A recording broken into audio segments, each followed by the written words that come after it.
What's going on, everybody? Welcome to another episode of Hollywood Already Did It, your movie podcast for reboots, remakes, sequels, and adaptations. Deciding if we need some of these stories to be retold and if we're doing anything new with the franchise or not. As always, I'm your host, Blake Schultz, and with me is Terrence Tatum. Hello, everyone. And this week we are talking about Black Panther, Wakanda Forever, a movie that immediately answers the question of do we need it and why are we here? Because we do need it, and there are a lot of reasons why we are here. Our cynical show has to deal with a very real thing now. Yeah, we've been anticipating this movie. There's obviously been a lot of conversation around it and grief around it with the passing of Chadwick Boseman, which I think came to a surprise as literally everybody. And outside of that, the movie couldn't catch a break. We had production problems and injuries and delays and writing problems and cast issues and the Murphy's Law of production, everything that could possibly go wrong while the cast, crew, families, and us, the fans, all grieved the loss of a tremendous, wonderful actor who was just getting started, I think, both in his career and in a role that he was perfect in. I rewatched Civil War all the way through Endgame to get further. Well, all the ones he was in. I didn't do all. I know what you mean.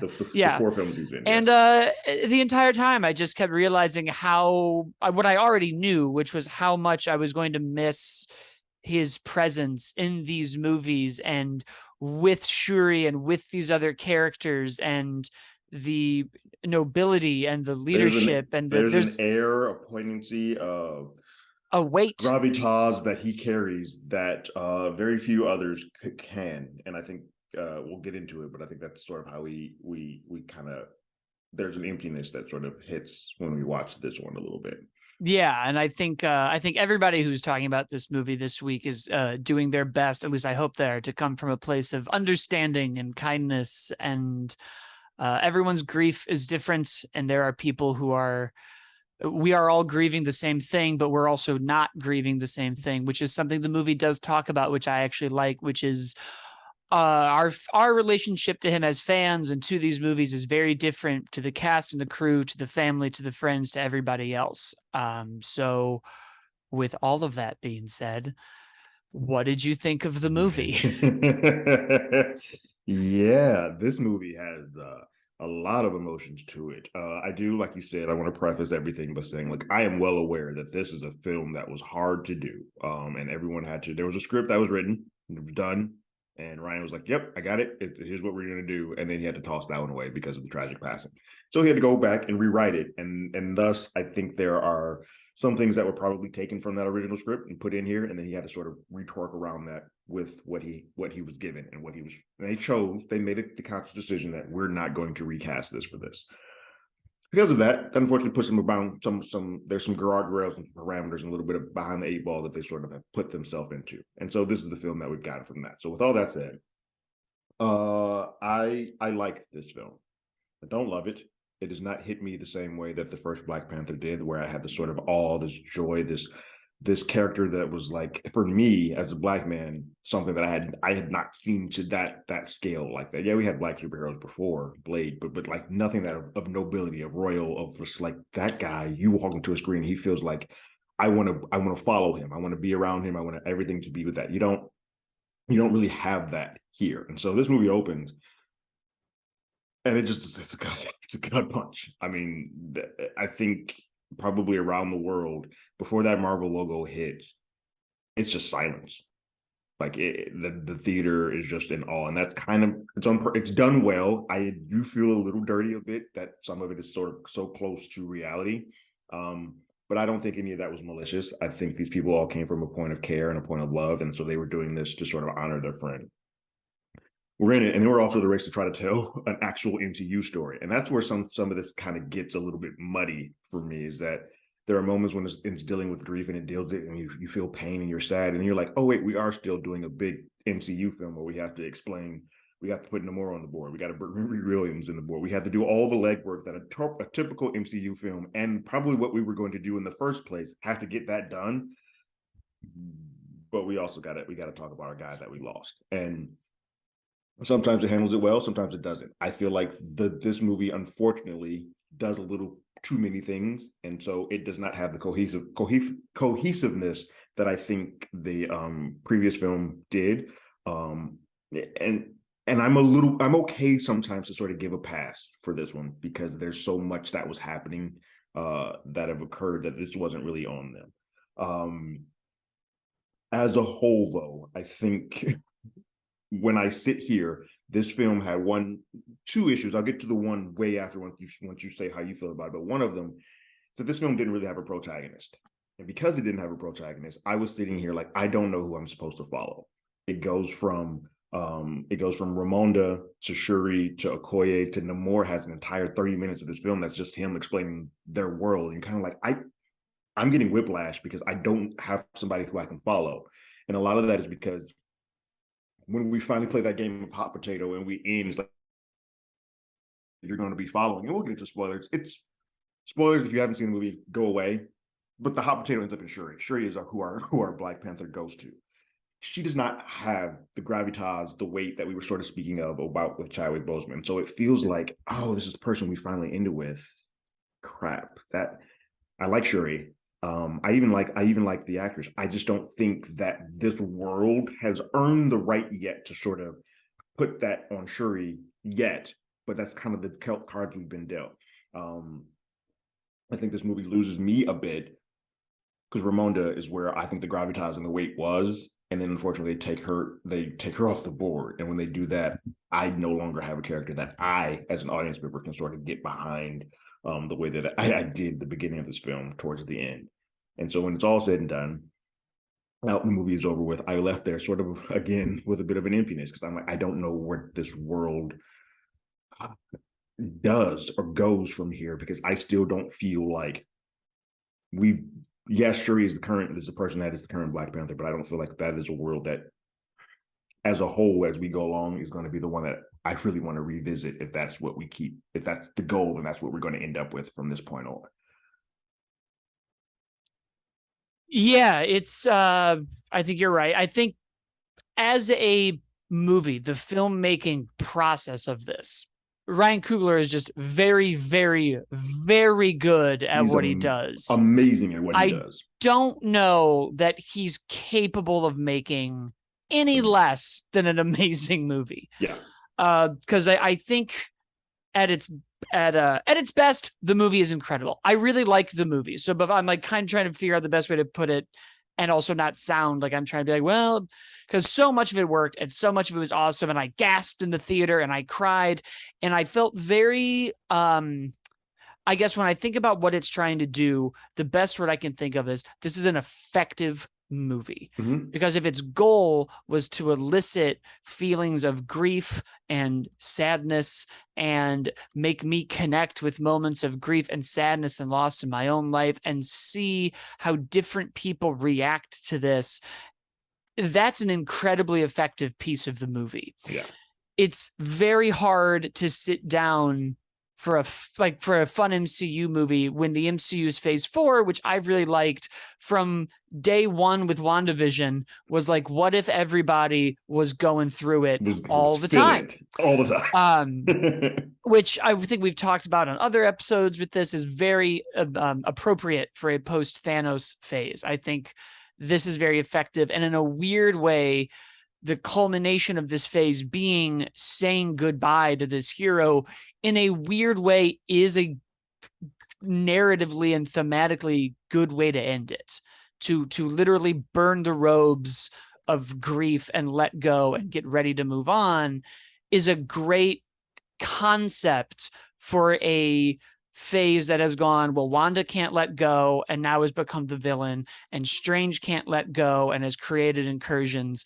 And we haven't really talked to any of the Starks, but almost everybody of Thor's just been like, wasn't able to let go and finally figures it out. As like everybody we've met this phase has had this sort of same idea, even into like the Hawkeye show and Falcon and the Winter Soldier, were either changing the guard or refusing to move on. And to do both this effectively in Black Panther 2, I think is a testament to a phase that doesn't have an Avengers movie, that doesn't have a team up, that doesn't have an overarching villain to go, this entire time we've been trying to let go. Mm-hmm. And I think us as fans and then them as creators are also probably in a place of like, it's time for us to move on. forward. Right. Moving on to me always sounds very cynical, and this might be my own like why I see a therapist, but like I feel like when you say moving on, it's like forget about it and go there. And I'm like, Lose that. Yeah. that's not what we're doing. We're moving forward and honoring what was. But you're right. Like right away, we have this silent MCU opening, and I was just kind of like, oh no. And then we get to we just kick it off. And in a way, I love that opening scene because we start with Shuri's desperation to save her brother. And it felt so like real and tangible and in this and raw and in these stages of grief that is like, I'm going to burn the world down to do this, and I refuse to accept that we can't do it. Mm-hmm. Is a great way to kick off a movie. It's almost like a darker version of like Superman's Pa Kent dying in the original movie. That's just like, you can't save him, Clark. He had a heart attack and he fell down. Right. You have to be in this. And instead, we're going to go a little deeper with that in this movie and have this like, but I could have though. And and I really think it's a small thing, but as a person who has lost someone and like dealt with grief, you're trying to fix everything and you're like, cool, I'll do this and I won't go be by a bedside. Like that hits hard because like, oh crap, I didn't get to say goodbye because I was doing this because I refused. Right. Yeah. Because I made a decision not to. I actively chose that I wasn't going to have to say goodbye. And so now I didn't. Right.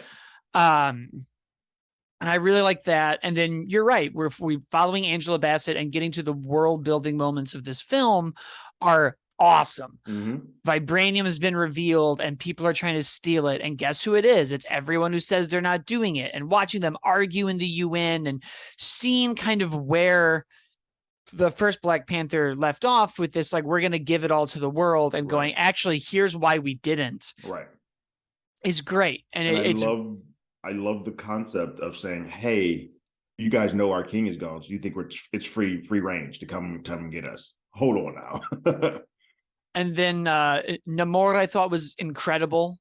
Everything with him had a weight, going back to seeing how he got his name and all of this, which is fun because in the comics they were just like, we spelled Roman backwards because dude likes empires. So like, what about it? And in this one they were like, it's gonna be no love, no more. And you're like, well, that's fantastic. I like it. Well done.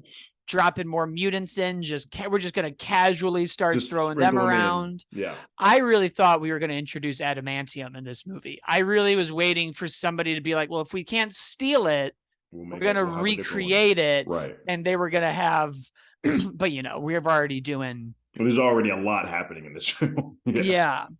Riri Williams, an incredible character.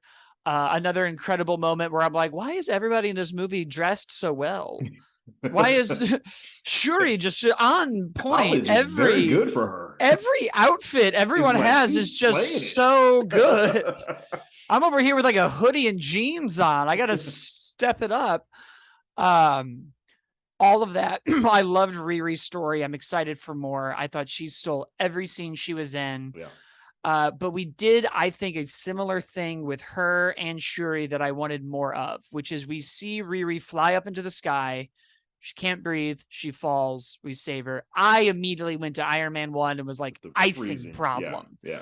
And in the third act fight, she's got her suit on. Namor flies off and she flies off after him. And I was like, she's going to get him high enough in the air that he won't be able to breathe and it's going to dry him out. And she's going to have the, like, how'd you solve the breathing problem? Like I was waiting for another and we just don't do it. A callback. Yeah. And similar to, giant spoilers, we lose Shuri's mom. Right when we're getting up and having hope, we just fall right back into it in one of the most brutal deaths in the MCU, I think. One of the most violent. Even just seeing like the float, I can't do it. That was like my moment where I was like, I need to get up. I can't just watch this person in the water upside down. Well, I think starting the film with grief and like a real life, like a blurring that line between real life grief and fictional grief, and then having a moment where we have fictional grief again. It's a spectacular sequence of them attacking Wakanda, and then you're like a gut punch because you're like, what the? Hold on, there. That was the person that we all sort of had that gravitas to, that weight. She has a freaking amazing scene earlier in the kingdom, in the throne room when she's talking to Okoye. You're kind of like, that's our champion. Like, yeah, until we can, she's our person we're rolling with. And then it's just a violent death. Makes it a little bit harder because she was doing it, saving someone else. But it's just like, oh my God, we don't even get to see her face. She's just face down, and we kind of have to keep Shuri separate. It's a powerful sequence. I think it works well. It's very powerful. It hits hard. And then you kind of just like, oh, now what? It's almost like, yeah, that's exactly what it is. You have all these really powerful moments and then are just like, solve the problem now. Yeah. And it's interesting when you think about it as the like beats of a traditional superhero movie, which is usually, well, before you get the suit on, we got to kill somebody. We have to do so. And I was like, I kind of see why we're doing it, but we sort of started here. She already lost someone. And I think Shuri could have a stronger arc. And I'll get to that. What I'm kind of, I have so many thoughts because there's so many pieces of the movie. So it's like, I liked everything with Riri Williams, but similarly to that parallel, you know, when we meet T'Challa in Civil War, T'Chaka dies, and you have that great moment in the car, whereas I now carry the mantle of warrior and king. So how long do you think he's going to be safe from me? Mm-hmm. And I was like, if we're going to kill her, I need Shuri to have a line like that, where she's like, okay, Namor, because of you, I am now the queen and I am now the Black Panther. So do you really think you can do this now? Like, now I'm in charge of everything and I'm pissed off. Yeah. And I was like, great, that's the moment we should have. We should see these two heroes we're building parallel with the people that we're going. Yeah. And I get it. We've been saying it since Iron Man 3, but there was a small part of me that was just like, somebody just call Sam and Bucky. Somebody call the backup. Somebody call the White Wolf and Cap. Say this about, yes, I will say this about it could be coming up in a Wakanda series if they ever get there. That might be a little bit on the back burner, but I think it's really difficult for this group, for this film. They sort of have that way out to saying, hey, we can't call out, or we don't call out because we don't want to have anybody else involved in Wakanda business. Yeah. We're invisible. The reason why they weren't there at T'Challa's funeral is because, hey, we're private. We're keeping this to ourselves. So there is a bit of a leeway, unlike some of the other films where you're like, just call them. These are the one guys who kind of like, they don't want to call, because even the whole thesis of this film is literally like, you're on your own. We're not the one stealing this vibranium, but I can't tell you who it is because we're handling our stuff in-house. So I think that is a little bit why that call isn't made, but I agree. Sometimes we're kind of like, just make the call. I think I also just wanted to know that they have allies. Like, I think the MCU is so scattered right now that a part of me was like, please just call somebody you know. Right. Please just tell me, like, we need Nick Fury to get back from space, and just be like, oh my God, get your shit together. I was gone for a few years. What have you been doing down here? Yeah, like, how is everyone? What is going on? But that said, we do bring back Martin Short. We get, I guess he's also Secretary Ross now, even though two names. We get more Julie Louis-Dreyfus in it. We get more of her story. They're divorced. They're both in the CIA. But similar thing for me is I was like, I just want them to have allies. So just get him out of the CIA and make him rebuilding S.H.I.E.L.D. He's still playing hot foot in, hot foot out. Yeah. I was like, get him out, keep her in, and make that the tension. Mm-hmm. If we're going to put her on the board here in a bigger way than we have yet at all, which I love, and she's great. There's tension, there's sexual innuendo. She's incredible. I could watch her do this forever now.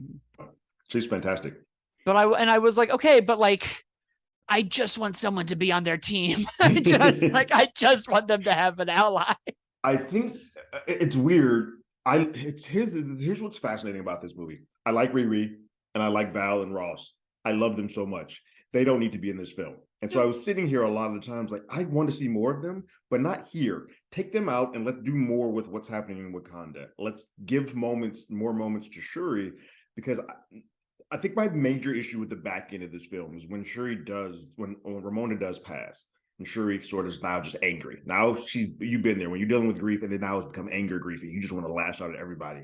That sequence that she has, massive spoiler, Killmonger comes up when she goes to the ancestral plane, is brilliant because Killmonger's like, hey, real quick, you want to be like me. You don't want to be like your brother because he let the killer who killed your dad just hang out here in Wakanda, just chilling. You want to be like him. You want to be noble like him. Your dad didn't do nothing when you killed my brother. I mean, kill my father. So like, this is a mess. You don't want to be like any of them. Be like me. And she even wears a yellow. The yellow and gold, the mix of both. That's a good touch. She braids her hair sort of like how he had his hair braided. Like, it's very much like I'm invoking that type of energy from this, and this is the way that I'm going. And even she tells M'Baku to stand down. We're gonna handle this my way. All of that works for me. But when we get to the very end and she has that moment to actually go ahead and kill Namor, it's very easy for her to switch. And for me, that didn't feel earned. And I'm like, we needed a little bit more groundwork here to get to this point. This is where you're getting to my the character arc of Shuri, where I'm like, okay, we should have kicked off this movie exactly how we did it. We should have had Namor show up exactly how we did, because them on the beach is the first time I cried when they were she's like, I can't remember what the line was, but it was something of like, you're holding on and let it go. And I was like, oh God, I didn't think it was going to be the beach. I made it through the funeral. Why is it the beach? Fine there. God bless it. I was like, keep all of that in there. She should have put on the suit the minute Namor showed up. The minute. And then the rest of the arc, similar to what we did with Black Panther 1, where we have that great kind of overarching idea of like, it's hard to be a good person and a good king.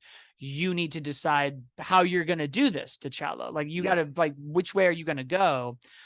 I sort of was like, then we should have had which we haven't done in this world.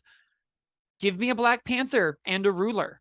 Because clearly that dichotomy has happened, because T'Challa was doing it when T'Chaka was alive. It now seems to be, they don't say it verbally, but it seems like it's split now. It's no longer the case, because I guess they still need to have the male as the king, and then the Black Panther, now that it's a female person. They just sort of imply that M'Baku's the king at the end, and a part of me was like, no, guys, that feels cheap. Finish your thought. Yeah, I was like, great beat. He comes out of the ship. She's not joining us.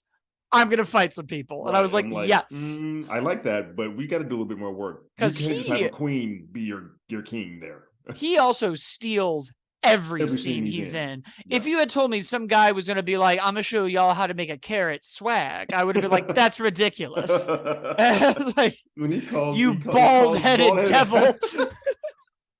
I was like, almost lost my. I was like, wait, what is happening? And then, like, we give him that great moment with Shuri where he's like, T'Challa told me to keep an eye on everyone. Yeah.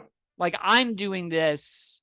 I'm the one who has to be strong. Everybody else gets to grieve and be weak. I'm the one who has to sit here and keep it all going, which is another, like, very good angle of grief, where it's like, there's always somebody who's like, all right, I'm going to be up while all of y'all are down. And then I'm going to suck it up for a minute. I think you and I are both on the same page. I feel like Shuri, the Black Panther, should have been visible prior to the movie. We don't get to show me the anger to the kindness arc. And I almost think we need for her, because she is grieving, being angry, she's going to make mistakes. I think we needed to see her make mistakes and be angry and be F it up, mess up being the Black Panther. That way we can see when she gets on that beach at the end, it all sort of makes sense and it comes together. If for us, we see her in the Black Panther and she succeeds at it, and we're like, that's too clean, that's too easy, there's too much happening there, that wouldn't happen like that. Yeah, I think that's probably my biggest, if I have any gripe, is just like, get her in the suit sooner and give me a more of the like anger to acceptance to like queen arc, because we start with like cynicism and tradition is done and it's all my tech, to I'm the Black Panther. Right. And I was like, and it's supposed to be like acceptance. We get to acceptance. We do the post-credit scene and we go from the 5 stages of grief, and that's all very well articulated. But I was like, I think we could have done way more with this, like, Killmonger Shuri and the third act of that movie, which was awesome. Her getting him into the desert and them fighting one-on-one, her clipping off the wing on his foot. the ocean fight, all of that was playing to a 10. I just wanted a stronger moment when she changes her She says, mind. yeah, Because that's it's all I needed. also, it's very similar to Black Panther 1 again, where he's about to kill Claw, and they're like, ah, they're all watching. Yeah, everybody's watching this. And I Yeah, was like, you know what? We needed that moment again. It right. shouldn't have been the And desert. She and should have she doesn't gotten him and she doesn't have that. somewhere. Yeah, she The doesn't have that moment. world should have seen the new Exactly. Black Panther, and like M'Baku or someone should have been like, is this how you want everyone to see Mm-hmm. your kingdom? Yeah. What do you That's want to do? This is how that's we're going to the see his kingdom now. right. Do you want them to look at us like that Right. or like that? Yeah. Like that's Exactly. the moment needed to be her being like, "Oh, I'm in charge of people now. Mm-hmm. It's not me anymore." Right. Like we needed to do that, but I also, everybody else, Lupita, also incredible. When she gets there, my favorite grief scene was everybody lost the king and lost Black Panther. I lost my T'Challa, and I was like, Yeah. "Oh my god, I I was like, oh cried." my gosh. Yeah. That's not fair because that's how it is. Because That's a sometimes you'll brilliant pass moment. away. Like this Oh, person means something to everybody else, but for me, there was something else there, and I missed that. Like I missed that. I was, oh my god, that is an amazing line. Well, Ryan, you son of a bitch, you. I That was a know. well written line. That's. I mean, the man is just—he's a poet, really. Like Right, it's like it's. you are good at what you do here, And that's the sir. thing is, I'm like, man, I think my only problem is like get in the suit faster and have a stronger arc because everything. And my only real problem, and it's a dumb problem, is like I was just sad all the time. I Which was is kind of what they want you to like, invoke. Like that's the sort of the point. and that's why I'm like, the best word for this is effective. The It movie does. sat down. It was like, we're going to put Namor on the board. We're going to get a new Black Panther. We're going to get Riri Williams on the board. We're going to have some cool action, and we're going to make you real sad. Real sad. And then every now and then you'll also laugh. And I'm like, damn it, it did do all of This those is a well things. done film. Um, I do want to say this. It's not a negative because I think they may come around, but I think the balance of this for that first Black Panther as a black male and for little black boys, they had a king to look up to, and little black girls did in that first one too. Like all the women supported him. T'Challa would not be nearly as good as he was without Okoye and No, Shuri and yeah, Nakia and all of that's them. a team that wins the championship in that When you first take him one. off the board, unfortunately, they didn't rebalance it and really put another male on the board that sort of equals that. So this film, if I were a little black boy, I'd be sitting there like, but I don't understand. Like I don't have anything to sort of connect to. Yes, I can appreciate the women, but none of them look like me. So it's women have it out the wazoo, Ramonda, Shuri, Nakia, Riri, like it's women all over the place. But as a guy, the only guy you really have is M'Baku, who, for the better or worse, for the majority of this film, has sort of acts as the comic relief or the light that who brings in levity. And you don't really have a black superhero. So I will understand if there are a bunch of boys who come out of this movie like I didn't like that one as much as the first one because it does change sort of the trajectory of Well, I think a lot of people are very much like that first one is nearly perfect. Like if that it wasn't that's for that CGI and that very final sequence, people would be like, "That's one of the greatest things I've ever seen." Yeah, yeah, and it is. I mean, it's not as heavy of a load. I mean, mm-hmm. this is really not the MCU movie to like toss on a Saturday while you're cleaning the apartment. Like No, like this is I've talked to you many times. Like I went to the theaters 4 times to see that Black Panther. It has been my comfort movie that I'll just put on in the background. Like, hey, I'm just gonna have that on because I can have that going. This film, no, that ain't happening. And I mean, like a lot of the Marvel movies do it. No Way Home hits you real hard with Aunt May. WandaVision hits you real hard with Vision. Like almost every superhero movie has a Wayne's parents, a Uncle Ben, a moment of loss, a moment of failure, whatever it is.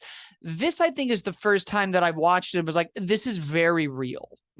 This is not like, oh, Spider-Man lost his fictional uncle. This is very like, the world has lost somebody incredible, and we're just going to watch that for 2.5 hours. We're just going to sit in that for 2 hours and 40 minutes. Because I don't know, outside of like once going to the bathroom, I don't think I've ever sat that still in a movie in my life. There are moments in this movie where I don't move. I think I might have even stopped breathing. Like I was holding my breath for a moment. I was like, I'm just living in silence. Like that whole opening monologue, the very last 10 minutes when Shuri goes to Nakia's place and has that burning moment, like that whole ending. I'm like, oh yeah, that was silence. And incredible.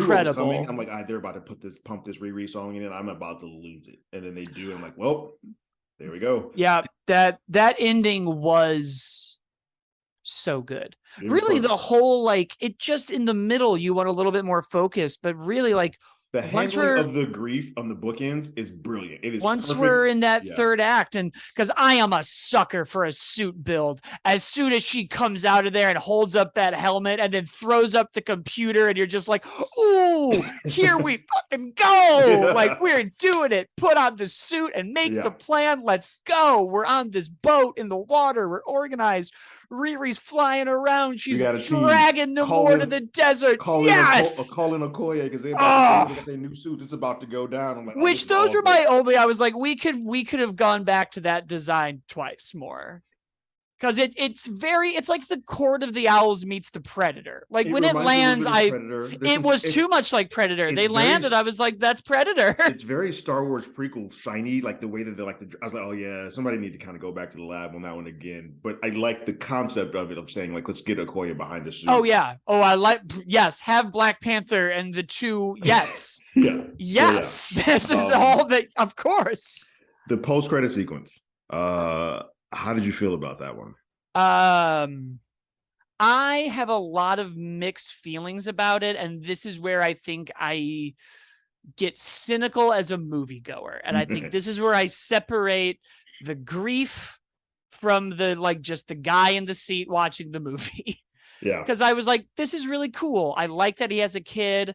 I like that this explains all of the like what she was gonna tell Shuri on the beach. It Right. explains why some was gone for people like 5 he was years. gone for 5 years. This wraps everything up. I like this. Oh, we were gonna be away from the throne, and I have my Haitian name and my Wakandan name, and all of that was good. And a small, super cynical part of me was like, so what? I'm waiting 15 20 years for years. Black Panther 2? Like, is Yeah. that, or 3 Yeah. rather? 3, Is yeah. that, it was one of those weird moments where I was like, I suppose if this just tops off this story, but I feel like it means we're not going to see Nakia anymore. It made it confusing for me. Yeah, because I was like, well, how often? What is this kid going to be in the Kang Dynasty? I was very torn. I was like, if he was just a kid and that was his kid, I'm like, all right, cool, that's a full note. There is somebody that Shuri has in her family because her family is wiped out. There is somebody that she has in her family, which is great.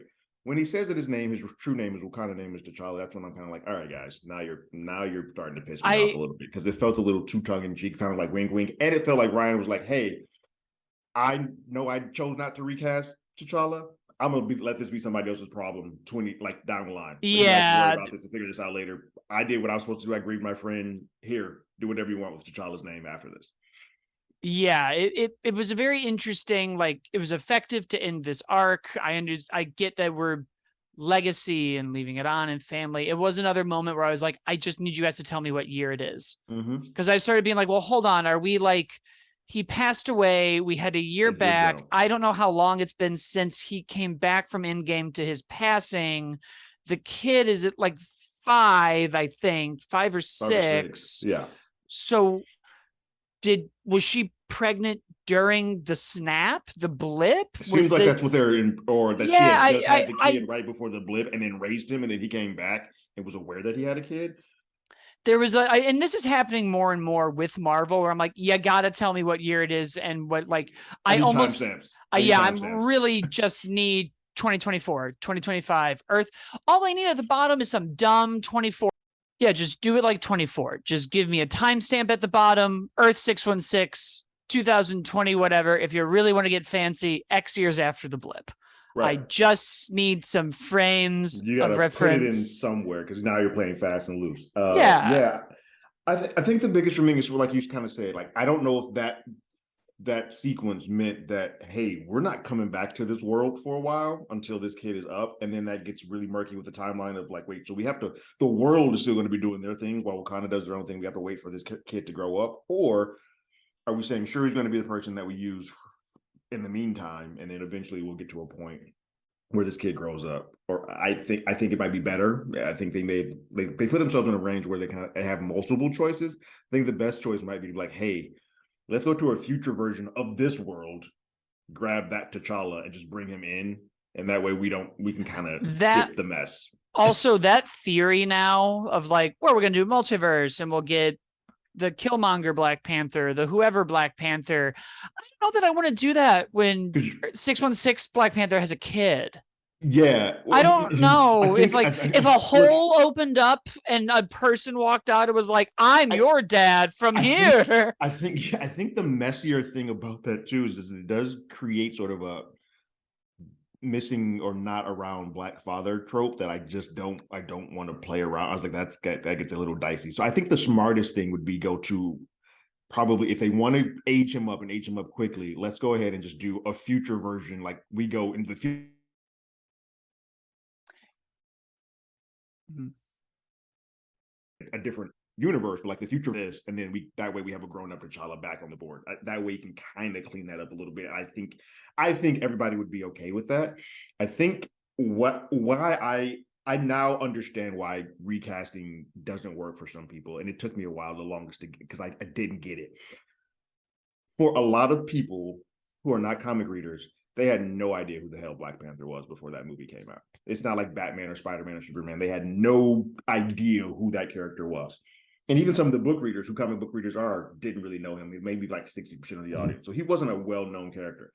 A lot of people, especially all the movie-going audience, only know Black Panther as Chadwick Boseman. Like they are one and the same. So when Chadwick goes off the board, they sort of I think they have to do that again in the real world, as opposed to a lot of people not doing the homework and sort of searching and saying, hey, there's a whole bunch of these stories out there that exist about the Black Panther. We should probably keep him around. And it's just a selfish thing that I sort of have. I'm like, no, this is a very important character that people need to have, but they don't know that. And so they need to have that moment where they have that sort of reprieve. But I think now that they've gotten that, the books are open. They just now have to find a sort of a way to clean that back up to get back to the route that we need to get to. I don't know that it's a selfish want. I don't think there was a perfect good answer to any of this. Because I'm white, first of all, so there's a whole other What? like I'm out. spoilers for our non-video listeners. So obviously there's things in this that I'm white. That's the best way that I can put that. I can acknowledge that part of it. And I very much was like still probably am like team recast. And I don't know that I think that it's selfish, because I feel like I agree with you where I'm like, well, this is an important character and there are stories I want to see. And I got Spider-Man and I got Batman and I got all these other people, and we recast them every so often. And I get it. These people are still alive. Right. There isn't a tragic passing in the middle of it, but to kind of remove that element for people who aren't white and be like, well, y'all got it once. I'm a little like, I don't love that. Like, I was like, I don't know that I think if I stood on the other side of it, it was like, we shouldn't recast it. I would almost be like, ew, the white person saying like, you have so much. Right. And now there's one less here. So I don't know. I don't think it's selfish. And I think people were like, oh, you got Sam as a Cap now. I was like, yeah, but those are all titles that we have. Everything that you're giving us are like titles that we're repurposing. Like Riri is great, but that comes from Iron Man. And like all people that in the comics were eventually gone back to taken back off to their original form. Right. Yeah. So Black Panther was always that. He was a king. He was royalty. He was affluent. There were so many things that beacon, and while he's not black, he's African. There's a whole bunch of heritage that comes with that. So there's just a lot of weight that character just holds that I feel like we should not just have outright white.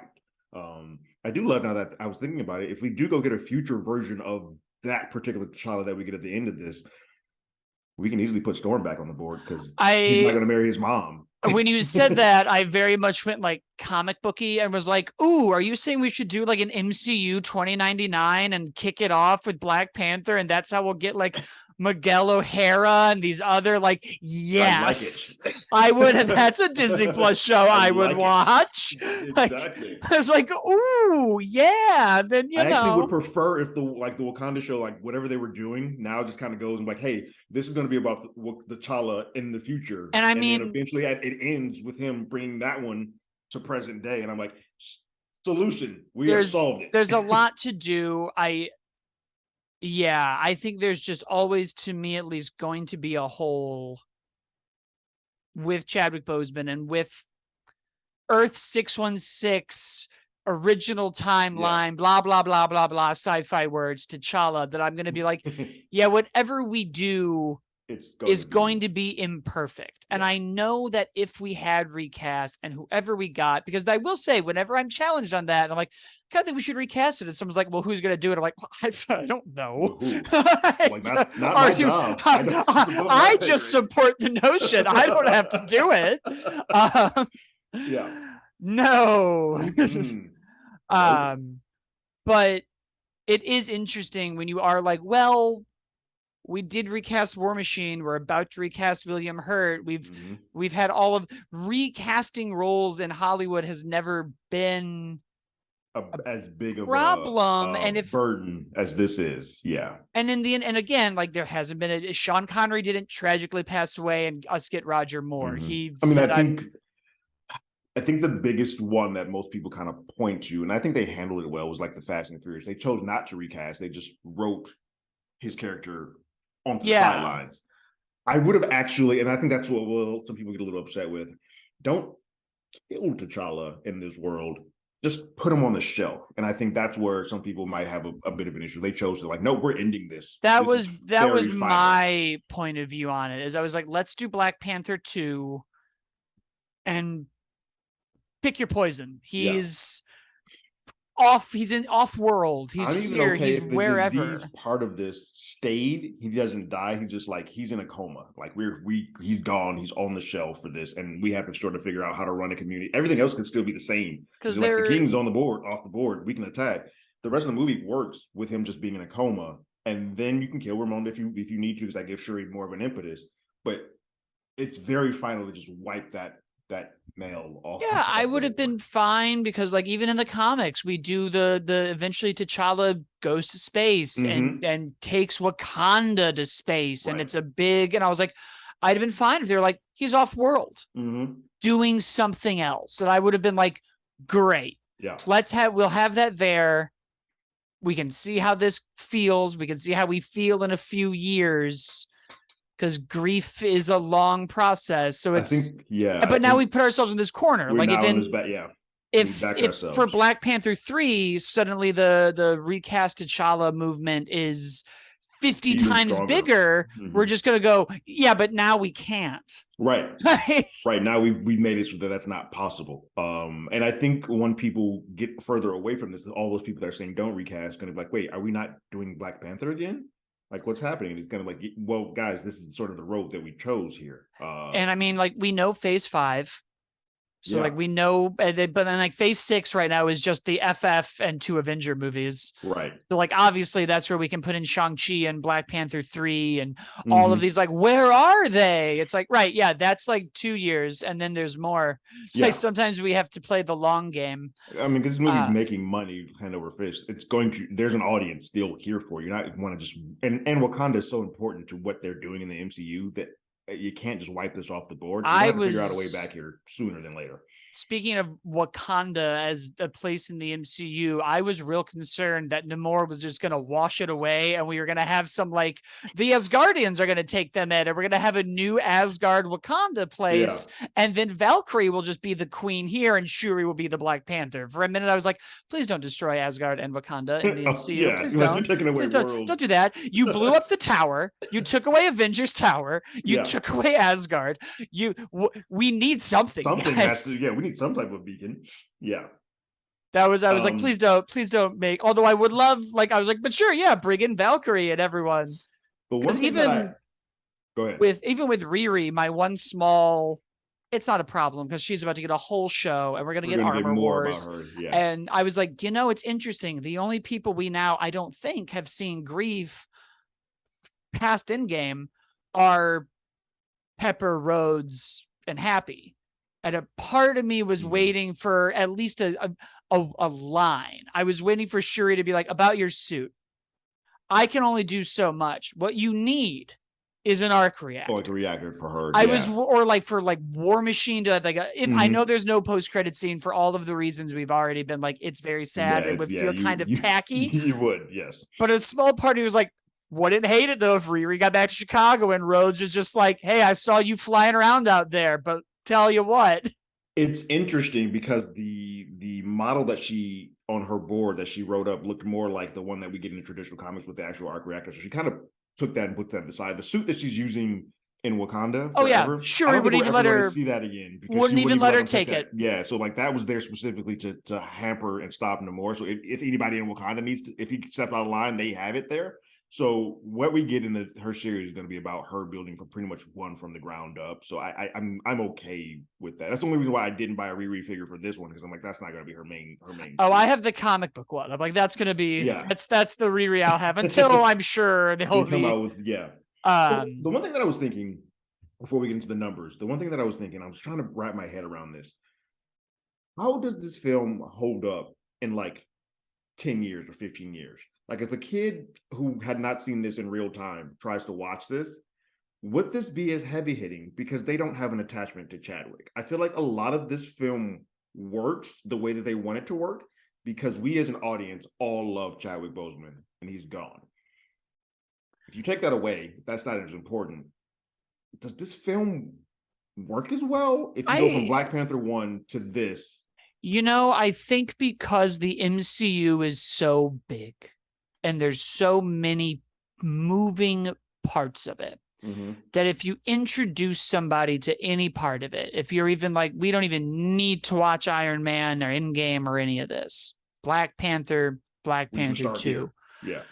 I think the conversation around him is always going to be You have to bring present. that up. That Yeah. no matter how we had done this movie in 10, 20, 30 years, the way we talk about other great actors and the way we talk about other movie making moments and we sit down and we watch, it's a weird example because there isn't an example for this, but like nobody watches The Exorcist without being like, there was some weird stuff going on this set, by the way. Like, Yeah. no one really picks up any of these pieces anymore without that. I think And one of the biggest is like The Crow. You The watch the Crow, original that's a Crow. good Yeah. example of like, no one watches The Crow. It is And just like, like, ugh. yeah. Yeah. Um, I think it's all because he was so strong up till that end. There Mm-hmm. was so much of like, it was a secret.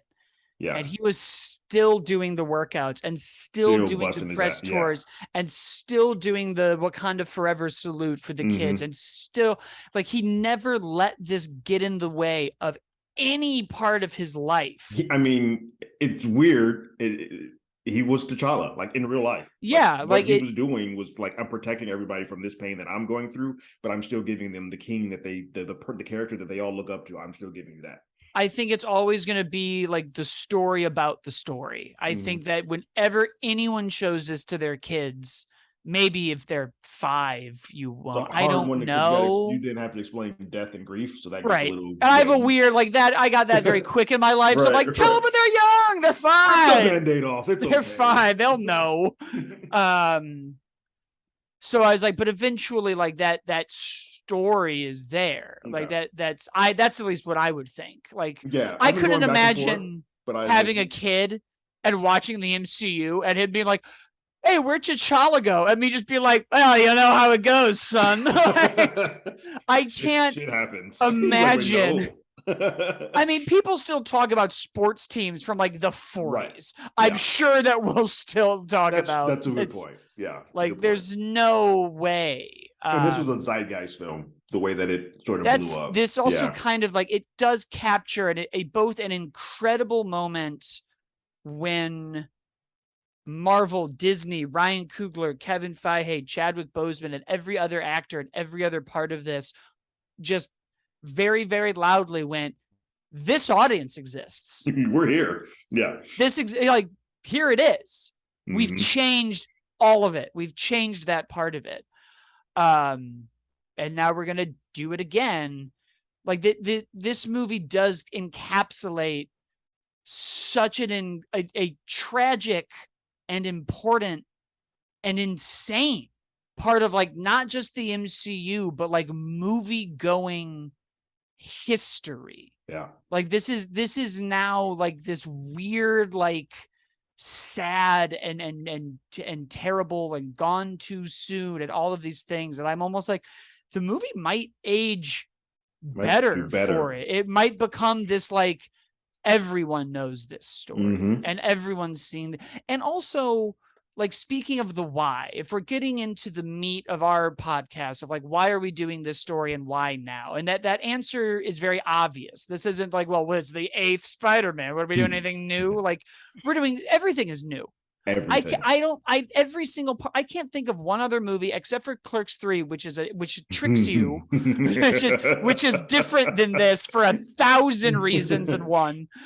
Um, that you just go, oh, this is a movie start to finish About grief. about grief, moving on, moving forward, Yeah. letting go, like a legacy. There's so much in here that I don't think any other superhero movie, because certainly every Oscar movie's doing this. Yeah. But like, I can't, like, Spider-Man has never start to finish just been like, it's sad today. I'm going to bust you over the head with this sadness, and you're going to be in it. You get the moments, you get him crying on the school in No Way Home, you get these hit hard, but this is, you the see DNA of this film is sadness. Yeah, and because I know we both were sort of like, there's not really a main character, but because there isn't, you see everyone's side of it. Like normally when we get a main character who's dealing with grief in their movie and their titles on the marquee, they are dealing with grief. Yeah.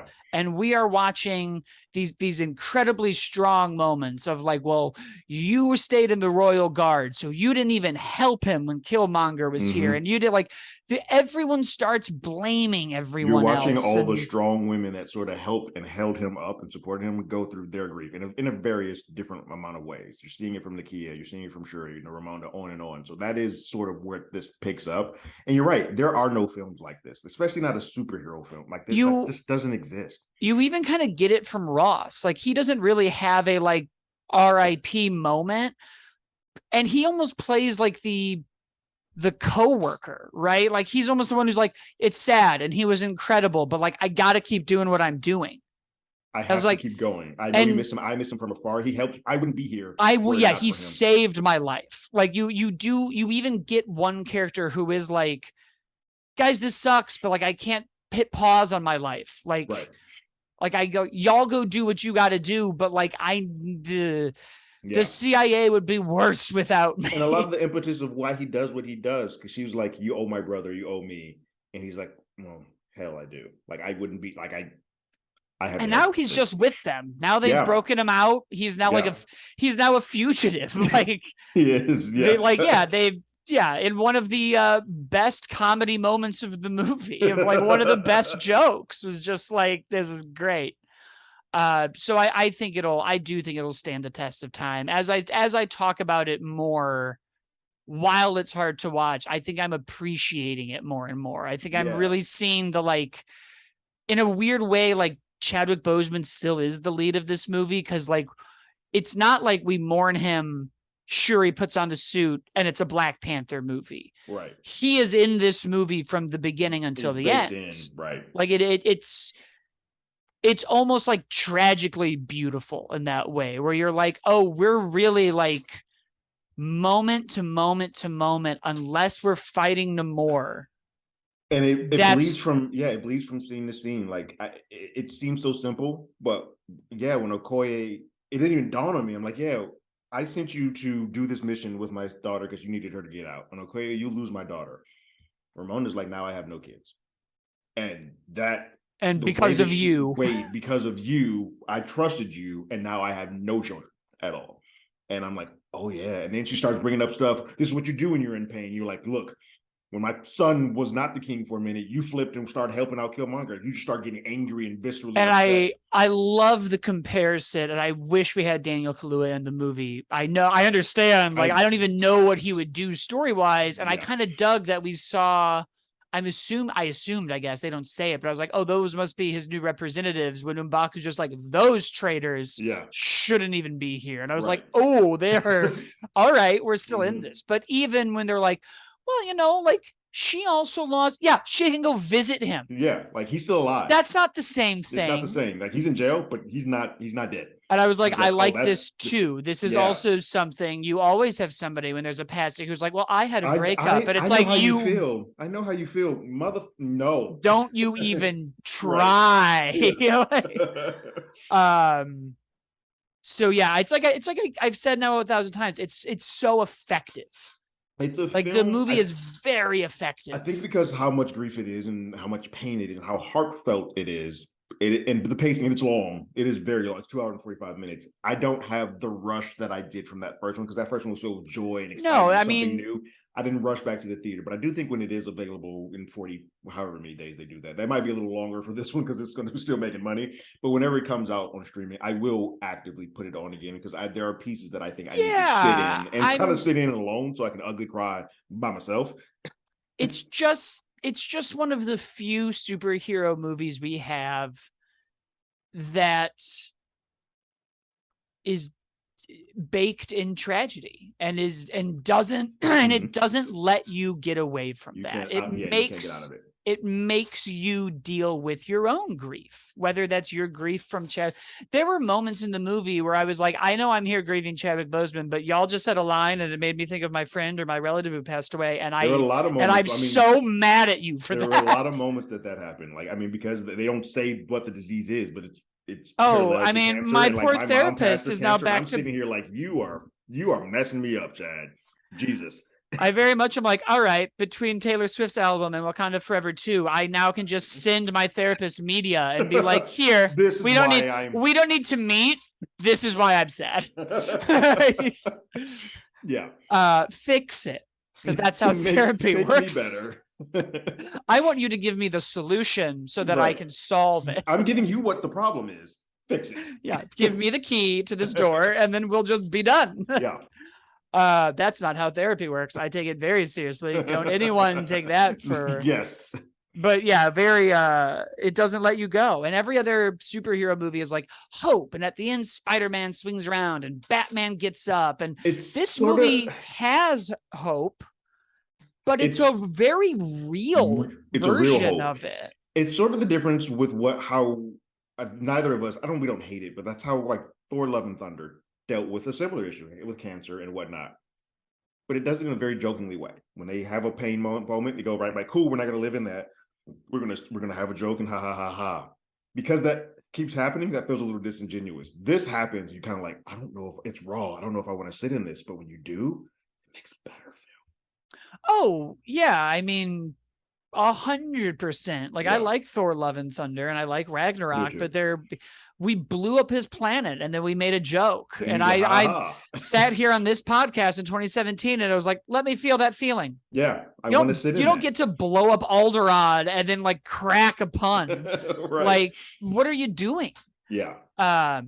Yeah, I think, but also not the flavor I want every week. A part of me is like, great, super sad. Now let's go see Ant-Man 3. Yeah. Like, exactly. That's exactly what I meant. Like, cool. I like this. I'm in this. I understand why we're here. The next thing needs to be what I like to call a palate cleanser. Let's get out of this and go. Let's go. I've done the phase 4. I get it. There was a pandemic. We're post Endgame. I've liked it. I've liked the whole thing. I'm not one of these guys on Twitter that's like, it lost its way. Yeah. But I'm like, all right, I have now been sad at every movie. And even the shows that are lighter, like Miss Marvel and She-Hulk, I've been like, oh man, this system is broken. Yeah. We are not nice to women. Like, why do these men keep doing this to women? Like, Terrence, I don't know if you knew this, but they have it a lot harder than we do. Exactly. Yeah, it's like, I'm like, okay, I'm ready for a villain that we can just punch. It's like I made the joke about at the very top of lockdown, and I was like, I'm currently playing Animal Crossing and Resident Evil 3, which are 2 great games to play during a pandemic, because one of them I get to go away to an island where nothing bad happens, and the other one I can shoot a virus in the face. And this was a movie where the main villain was just like something killed T'Challa.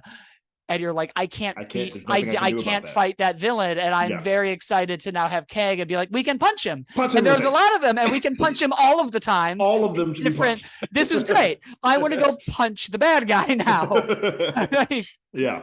Because that's the beauty of life. You can have all of these ranges of emotions, and this is a very weird like movie to talk about, because I'm like, no matter how you feel about it, I'm like, it's valid. No matter how you're coming at it, whatever angle you're having, however you're feeling and going through it, I'm just like, fair enough. Like Nate Moore, who's the number 2 in Marvel Studios, and he's the head who's got to put Black Panther on there. He has gone on to say that too. He was like, I 100% understand people who said they want to recast. I understand people who say like we're fine the way that we are, and like right, but this is the film that we've chosen to take. But every way you feel about this movie is 100% correct. Yeah, because it is like grief. There is no one way correct way to sort of enjoy that or come out of that. You're going to all have very differing ways of how you accept that. Yeah, yeah, that's exactly right. You don't get to choose how people react to their pain. You don't. Now, some people you are like, maybe don't hurt people. Don't be a dick. Don't be a dick about it. Yeah. Like, don't get me wrong. I say this, and then there's going to be some TikToker, and I'm like, well, he's just mean. That's just rude. Which is why I think some people kind of just like, if it wasn't for me or something didn't work for me, but no one's outright saying, you can't, there's no way to fundamentally say that this is a bad film. Because it's not. You can't. Right. It's a really well done film, and there's a lot of care and heart that is done. It may not be perfect. It's not perfect, and you may not be your slice of cheese of what you want at the moment, but it is handled well. It's good. Because if my biggest problem is like, get Shuri in the suit sooner so we can do more with her dealing with anger and getting to acceptance, that's all right. Like, okay. Everything else is firing on all cylinders. Yeah. Like the showcasing of Namor's world. Oh, it's stunning. I don't mind that. Like, I know it adds to the runtime, but I'm like, no, because I know eventually we're gonna have to deal with this mutant again at some point in time. Well, and it did make me want everything, because we land on that undisclosed desert location, and a part of me was like, Latveria. It's Doom. They're Latveria. Doom's about to. Here's what we're gonna do. We're gonna take 2 societies that are just like, fuck the earth. Yeah. And then we're going to have them bring their fight onto somebody else's. And that person's going to be like, you know what? Burn the earth. Yeah. Because I isolated myself. And then the other people who isolated themselves came to my door. So now, Doom.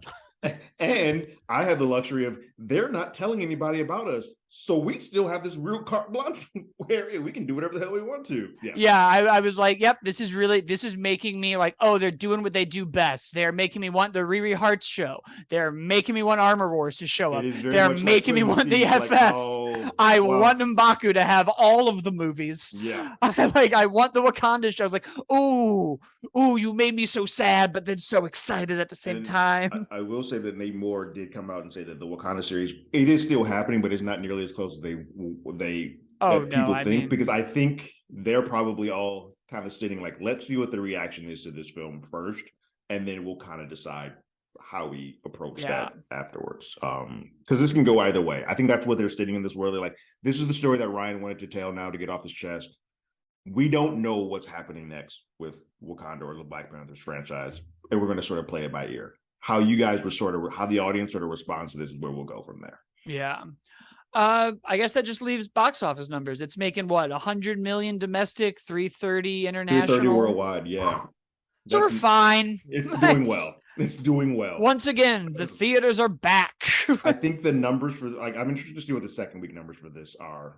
Because the two things, the running time is long, and I don't know. Whereas audiences kept returning to the theater to see Black Panther 1, I don't know if this is the movie that audiences, just because of the way that it deals with grief, I don't know if this is a movie that audiences like, let's go back and watch that again. And we're still endemic, so I don't think repeat viewers are back as often as much. They'll wait till we'll get it at home. Yeah. But there's also not that much to compete with next week, I don't think. No, the menu. Yeah. Yeah. Great. Obviously, we both had a lot of feelings about the movie. We both enjoyed it. It's so weird to be like, I enjoyed it, and I also was very depressed. Yeah. But to be fair, if every time I could deal with grief and loss and death, I could walk away and be like, you know what, though? Pretty fun time. It was a good time. I would take it. Yeah. I would like, like if I could walk away from the funerals I've been to and been like, guys, this sucks, but boy, did we have a good party. Yeah. And I So think that's I'll what a take lot of people, this. when people Like, say they pass, they're like, I don't want you guys to be sad for long. Say, hi, oh my God, that was terrible. And then I want you guys to turn up. That's kind of a little bit of what this film tries to do. It works in parts, it doesn't work in other parts, but I think overall the message was felt and yeah, I think we handled well. handled so well. We handled Yeah. everything that we could handle was handled well. Everything in the control of the Mm-hmm. filmmakers was done well. And that's our show. We will see you guys next time.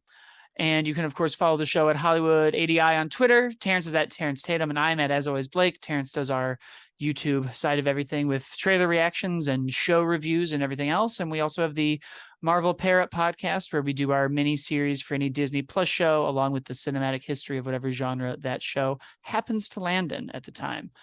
And that'll be it. Later.